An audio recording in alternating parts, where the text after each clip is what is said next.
Bom, pessoal, então vamos iniciar aí. Boa noite a todos. Vamos para a nossa última aula, né, dessa UCI de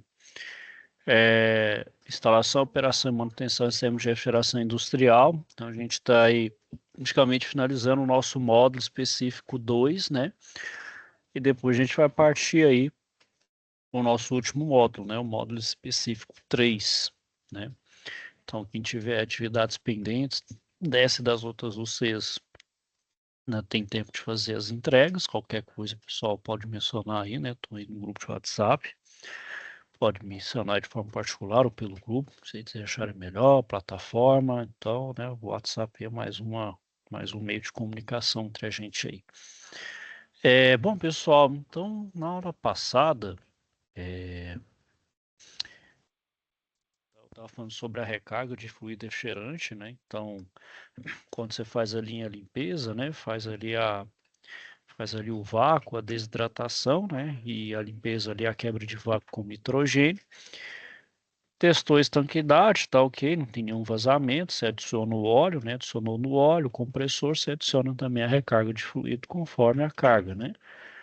Se você tiver só fazendo a limpeza e colocar o fluido, é a mesma carga. Agora, se você estiver fazendo retrofit, né? Que é a substituição de um CFC por um que não tenha cloro, né? Aí você faz ali as adequações necessárias, né? Então tem ali uma adaptação de carga, né? Vai ter uma variação, nunca, dificilmente vai ser ali um para um, né? Então 100% de um é a carga do outro. Bom, deixa eu continuando aqui. Bom, pessoal, agora se eu estiver lidando com a amônia, opa, aí o cuidado é um pouquinho maior, né? A gente tem que lembrar da toxicidade da amônia, né? Mesmo os outros também não são, eles não são, não que eles não sejam menos tóxicos, mas eles têm um nível de toxicidade, mas muito menos letal do que a amônia, né? Então, para amônia, pessoal, a gente vai utilizar o recipiente de líquido na instalação, quando necessário, a utilização de caminhões reservatórios. Então, no entanto, para sistemas de simples estágio e pequeno porte, a gente pode fazer esse procedimento aqui. Agora, se for sistemas maiores, aí precisa de um caminhão reservatório, né? O caminhão tem ali um reservatório, válvula de segurança, tudo ali feito dentro de uma normativa de segurança de execução, né, desse tipo de processo. E nesse caso aqui, a gente utiliza uma unidade de recuperação, igual que a gente tem, por exemplo, de um cilindro de um fluido normal, né? A gente vai ter essa unidade de recuperação aqui e o cilindro, né? Então, primeiro que a gente faz, conectar as mangueiras de sucção e descarga do manifold nas válvulas de serviço, né? Então, a gente conecta em ambas as válvulas de serviço o manifold, né? Para a área de baixa e a área de alta. A gente conecta a mangueira central do manifold no equipamento de distribuição, né? Como está aqui o central na unidade de recuperação, o de distribuição. A gente conecta a mangueira de carga da saída da máquina de recuperação à válvula do vapor no cilindro de recuperação. Então, a gente tem a válvula de líquido e de vapor. Nesse caso aqui, a gente vai conectar na de vapor, né? Abrir a válvula de vapor do tanque e dar partida na máquina de recuperação, né? No caso aqui pode ser também a recolhedora. Abrir a válvula de sucção de serviço, tanto da unidade de refrigeração quanto do manifold, né? Então, tanto essa válvula quanto essa aqui, né? Depois de aproximadamente 2 minutos, a gente abre a válvula de descarga do serviço na unidade de serviço, né? E no manifold. A gente abre essa válvula de descarga de serviço na unidade e, e no manifold. Todo refrigerante foi recuperado quando o lado de baixa pressão do manifold mostrar que o sistema encontra-se em 0 PSI ou inferior. Então a gente fecha as válvulas. Então, no momento que indica lá no manifold 0, quer dizer o quê? Que está ok, né? Não tem mais nada ali. Não tem nenhum sistema sob pressão, está vazio. Então, fecha as válvulas de descarga de serviço do manifold, fecha a válvula de sucção de serviço do manifold, desliga a máquina de recuperação e fecha a válvula do tanque de recuperação. Desconecta o manifold e os demais acessórios do compressor Aí aqui, pessoal, nem sempre lembrar o seguinte, beleza, fechei aqui, vamos supor que não tenha nada aqui, mas pode ser que tenha na mangueira e pode ser que tenha também entre a estação e aqui. Então a gente tem que fazer sempre aquele processo de purga, né?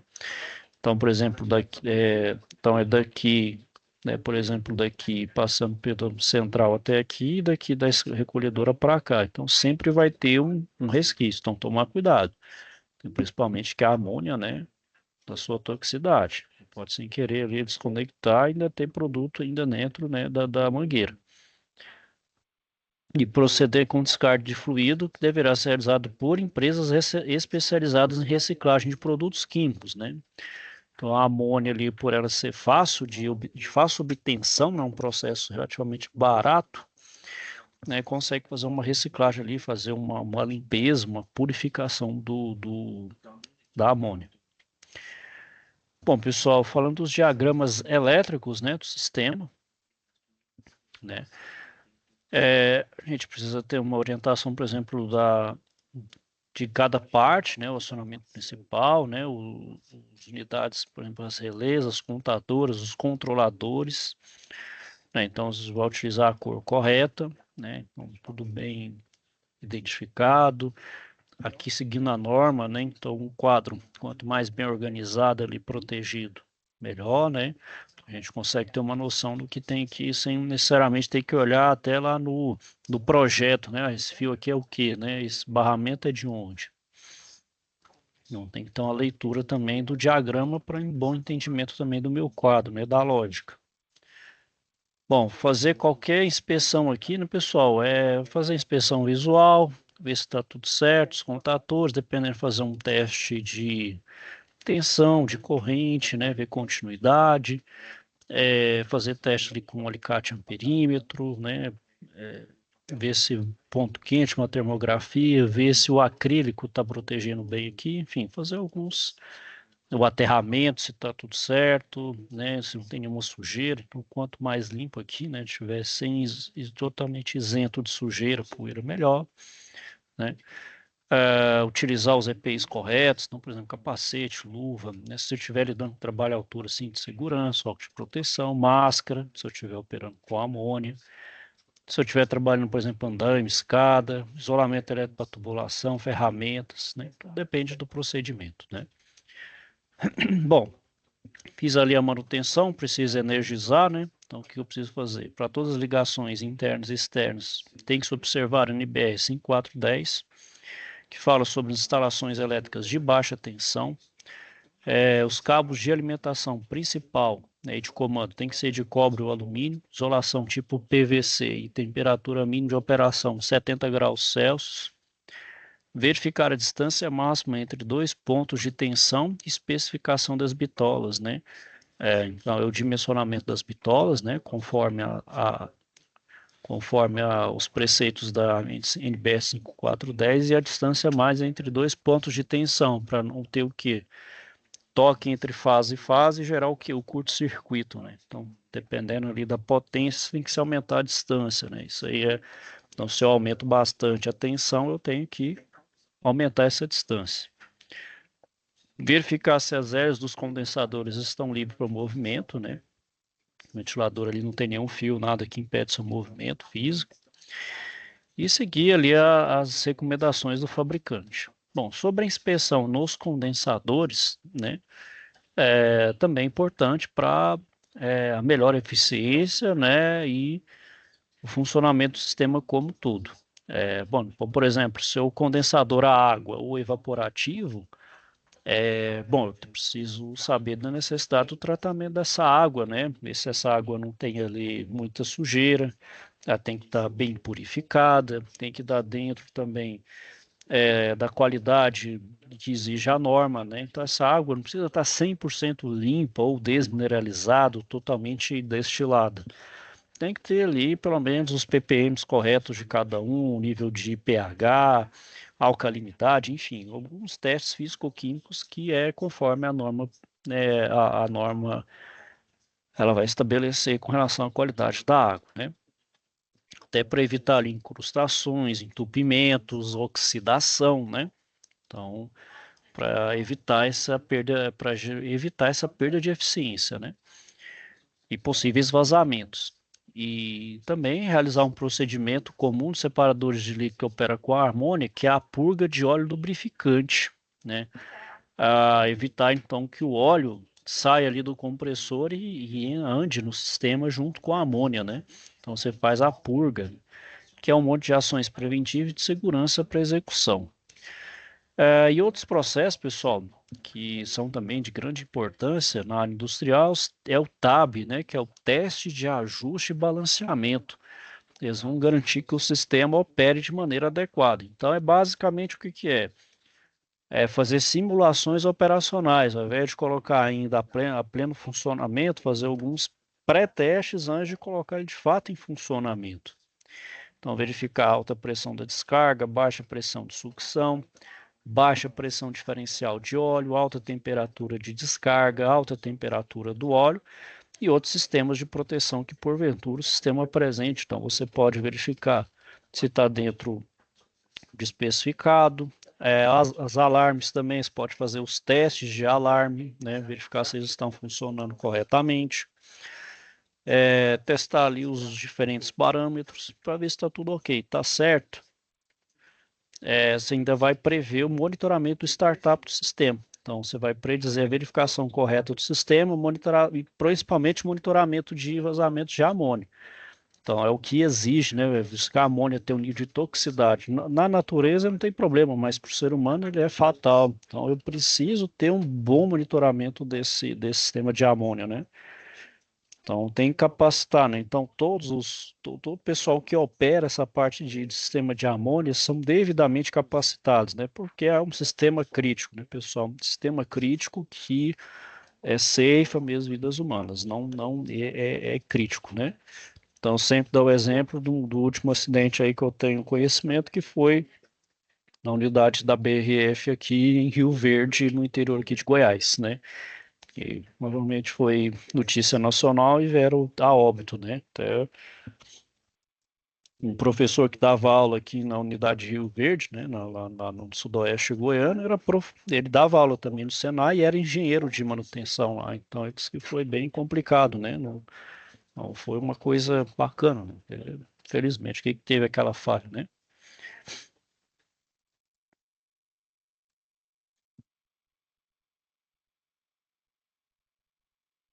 Bom, pessoal, e com relação aos instrumentos de medição, né? Então, os instrumentos de medição, né, servem justamente para instrumentação do meu sistema, né, para monitoramento, né, principalmente monitoramento de temperatura e umidade, né? São duas variáveis que eu controlo de forma permanente dentro de um sistema, né, de refrigeração, a temperatura tanto de resfriamento quanto de congelamento, a questão da umidade também, né?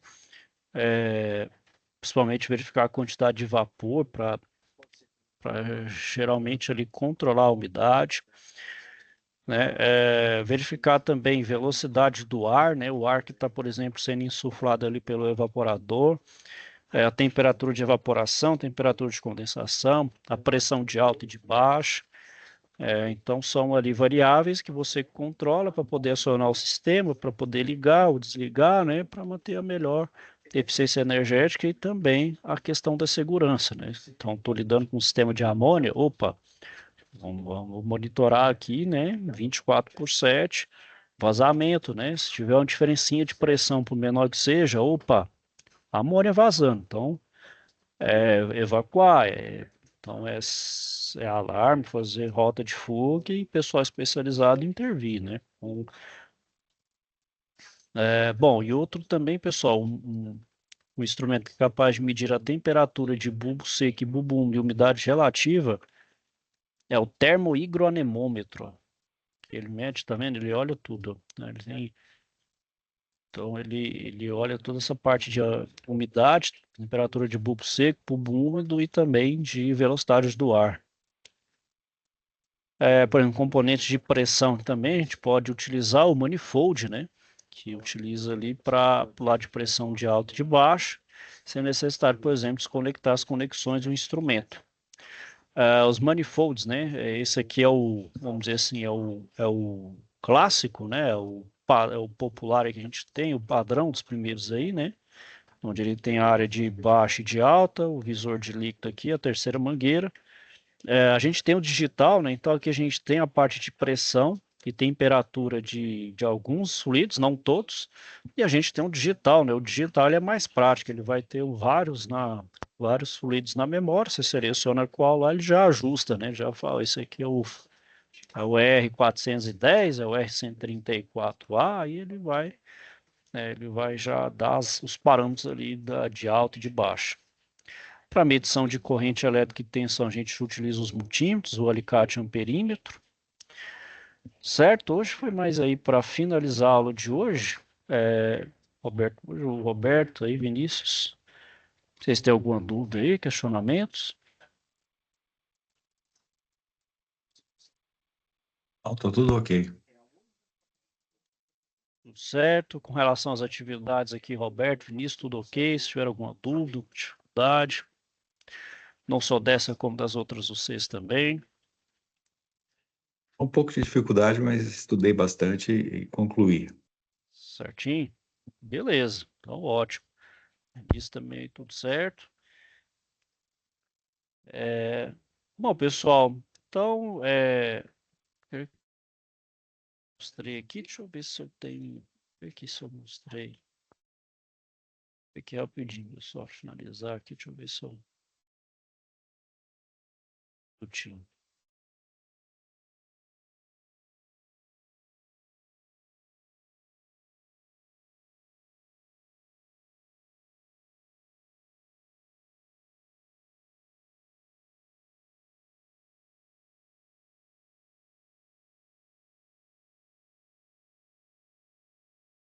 Aqui, pessoal, tem.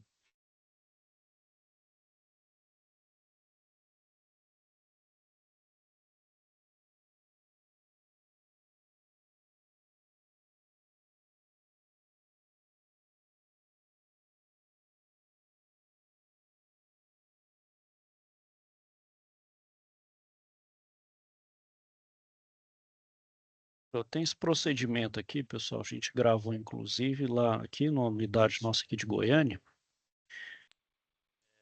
de recolhimento, limpeza e recarga, certo? Vou mostrar ali.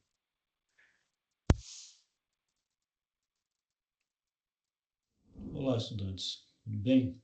Hoje vamos falar sobre o procedimento de detecção de vazamento em sistemas de refrigeração e também do recolhimento de fluido refrigerante em um sistema residencial. Para detectar um vazamento, pessoal, a gente utiliza, né, atualmente um dispositivo, né, que é esse aqui, que chama detector de vazamento. Né? Então ele é autocalibrável, né? Então para calibrar aqui, pessoal, o meu ambiente tem que estar livre de contaminantes, porque senão ele não consegue detectar da forma fidedigna. Então eu faço a autocalibração, né? Faço ele esperar um momento, né? Como vocês estão vendo aqui é um da Bosch. Então, feita a calibração, pessoal, eu coloco então para fazer a detecção, né? Onde eu tenho uma suspeita, né, de ter um vazamento. Por exemplo, eu estou fazendo aqui na válvula de serviço, né? Ele vai emitir um sinal sonoro. O próximo procedimento, pessoal, que a gente vai fazer aqui é o recolhimento de um fluido refrigerante, né, do sistema. Então, eu conecto a mangueira de alta pressão, que é essa mangueira vermelha, na válvula de serviço. Essa válvula de serviço encontra-se então na condensadora. Então eu faço as devidas conexões aí, como vocês podem estar vendo. Bom, o próximo componente que a gente tem, pessoal, é a recolhedora de fluido refrigerante, onde eu também faço as devidas conexões do manifold até ela. E por fim eu faço a conexão entre a estação recolhedora e o meu tanque recolhedor, onde eu vou então acomodar o fluido refrigerante que eu vou retirar ali do meu sistema. Então faço as devidas conexões, faço o ajuste das válvulas de pressão de ajuste. Dessa forma a gente tem o recolhimento do fluido refrigerante para o tanque recolhedor, utilizando a estação recolhedora. Faço esse monitoramento através do manifold. Então, como vocês podem estar reparando ali na parte vermelha, que representa a linha de alta pressão, tanto pressão e temperatura, vai tendo uma diminuição. Essa diminuição da pressão é até quando eu faço o total recolhimento do fluido refrigerante aqui.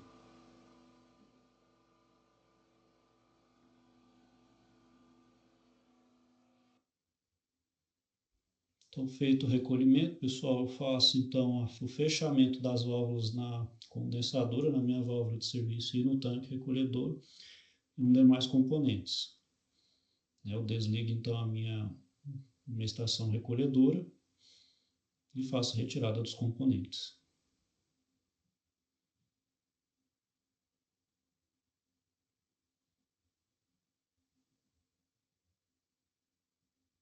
O próximo procedimento, pessoal, após retirada do fluido refrigerante, é fazer a limpeza, né, do meu sistema, do meu circuito frigorígeno, com nitrogênio. A função dessa limpeza é retirar, principalmente, retirar a umidade e também retirar algum tipo de particulado que esteja presente ali. E com isso eu vou fazer as devidas conexões, né? Então a minha mangueira de alta continua ligada à válvula de serviço e agora a mangueira amarela eu vou conectar o cilindro de nitrogênio, onde eu vou fazer as devidas ajustes, né, de pressão para poder fazer a inserção desse nitrogênio então no meu sistema. Faço as verificações no manifold, né? Então conforme o fabricante, né, fala no manual sobre a pressão e a temperatura correta de inserção do nitrogênio no meu sistema. Faço a regulagem e deixo fazer essa ação por alguns minutos. Então, realizado o procedimento, pessoal, então agora eu vou verificar se tem algum vazamento. Para isso, eu vou utilizar espuma com sabão. Uma observação: jamais utilizar nenhum tipo de componente químico que seja inflamável, né? Então, oxigênio não jamais, e aqui utilizar algo que seja inerte. No caso, a espuma de sabão é o mais indicado. Nesse caso aqui, a gente tem um exemplo de que na válvula de serviço tem um vazamento, né? Então, se eu conseguir verificar, por exemplo, tem aqui na minha válvula de serviço, eu vou fazer as intervenções. Bom, então a intervenção que eu vou fazer aqui, pessoal, é justamente fazer o aperto, né, da minha porca na minha válvula de serviço. Esse aperto, pessoal, tem que ser também conforme a orientação do fabricante. Então, para isso, eu vou utilizar um torquímetro, como vocês podem estar vendo aí, um torquímetro de estralo, né? Te dá o terceiro estralo, você não precisa mais fazer o torque, já está devidamente apertado. Tanto que ao se fazer um novo teste de vazamento, agora a gente não detecta mais nenhum tipo de vazamento ainda, não existe uma bolha formando ali. Então agora, pessoal, feito isso, eu vou fazer então a retirada do nitrogênio do sistema. Bom, como o nitrogênio é um gás inerte, não tem problema eu jogá-lo direto na atmosfera, não tem problema nenhum. Então eu posso fazer essa liberação direto para a atmosfera. Como vocês podem estar percebendo aqui na linha de alta pressão, a pressão vai diminuir até igualar a linha de baixa pressão.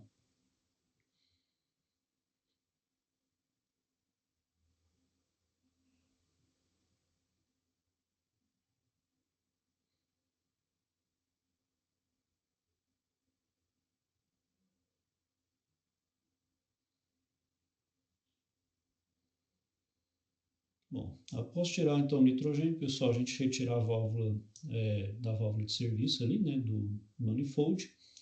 E agora a gente segue com o procedimento então de limpeza com vácuo, né, utilizando a bomba de vácuo. Então, por exemplo, a gente utiliza um monovacuômetro para fazer o monitoramento do vácuo, conecta novamente a mangueira de alta junto ao vacuômetro e depois do vacuômetro a gente conecta ele à bomba de vácuo.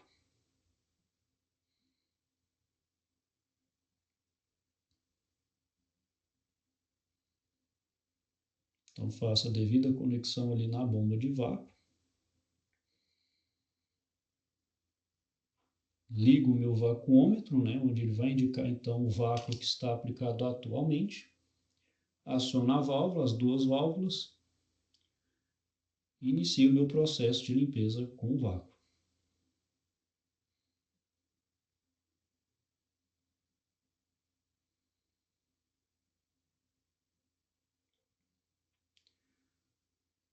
Bom, pessoal, esse tempo de procedimento vai variar de acordo com a capacidade da máquina. Então, uma máquina menor, ela vai precisar de menos tempo. Uma máquina maior vai exigir um maior tempo, onde eu até atingir um vácuo ali próximo dos 250 microns.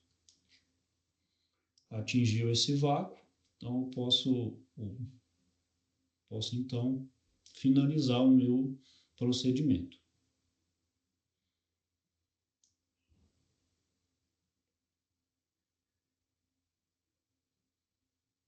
Agora eu volto a mangueira de alta para a respectiva encaixe do manifold, e a outra mangueira eu vou fazer a conexão do fluido refrigerante. E agora eu inicio o meu processo de recarga de fluido refrigerante. Agora eu vou colocar o fluido refrigerante, né, dentro do meu sistema. Então eu vou utilizar o cilindro, né, do fluido refrigerante e uma balança. Então a balança começa com um X de peso, então à medida que vai diminuindo o peso, quer dizer o tanto de carga que foi para dentro do meu sistema.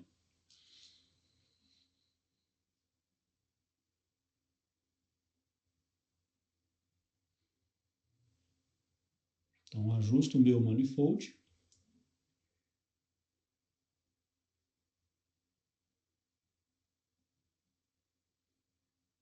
E começo a minha inserção de carga no meu sistema.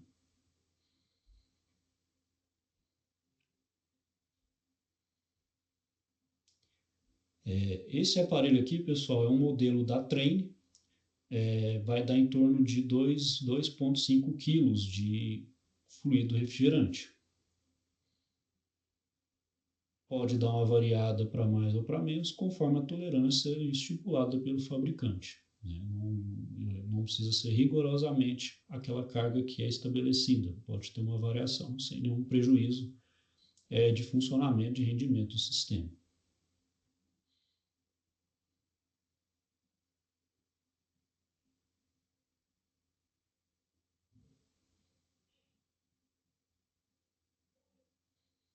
Então, atingida a massa de carga inserida, faço então o fechamento do meu sistema, né?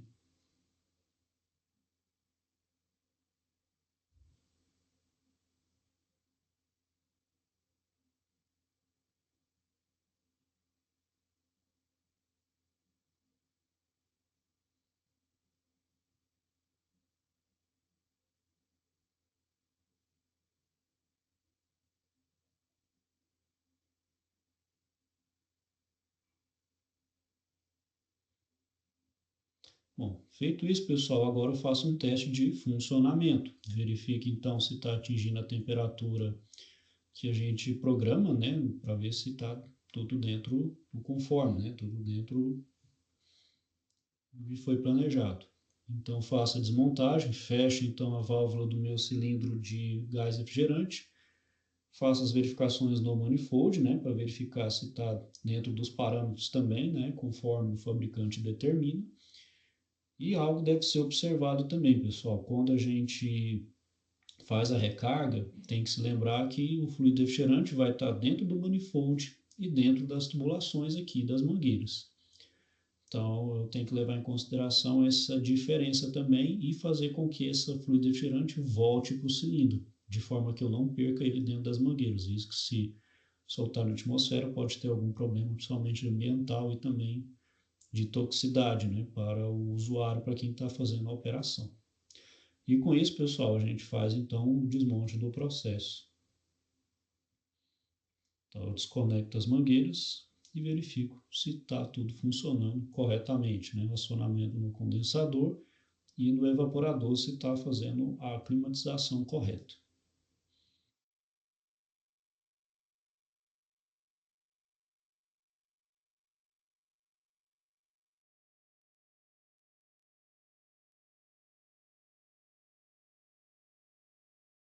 Então, esse é um procedimento, esse é de um sistema residencial, mas vai diferir pelo porte, né? Vai ser, se for um sistema industrial, vai ser um porte maior, com mais fluido refrigerante. Se for amônia, vai ter um processo um pouquinho mais rigoroso, que vai exigir um pouco mais de atenção ali no processo de recolhimento da amônia.